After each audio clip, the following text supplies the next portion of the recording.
basta faith and practices na natong pag-isigutan. Sunod pangutana, kay naama din mo personal connection dili ni Pedro kundi dili ni John. Kinsa man sa mga pastor sa Bible Baptist nga personally connected ni John? Kinsa? Okay, 10 seconds.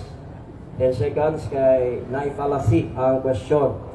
So, 10 seconds is nasa rule. Yes, objection na. Ikuan sa bro, ikat sa ang time.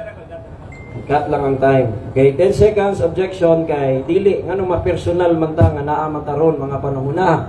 Okay, Personal is there an objection to the question? walay objection 10 seconds nasa tong rules nga kung palasi ang question mo 10 seconds mo return. So, you mean to say that the question is fallacious? Yes. And therefore, you've refused to answer? Yes, and I have Then, reserve for rebuttal, whether or not the question is fallacious. Reserve for the rebuttal. Proceed to the next question. Una, Mr. Moderator, dili ang pikas o pikas na may mo declare. Ikay mo declare, kay moderator. So, inalag di ka katubag.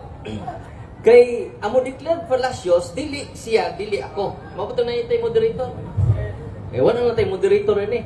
Muna nga, tubaga ang pangutana, kay aron tuhuan ka na mo, nga connected mo ni John. Kay kung di ka mo tubag ini, connected lang mo sunahuna ni mo.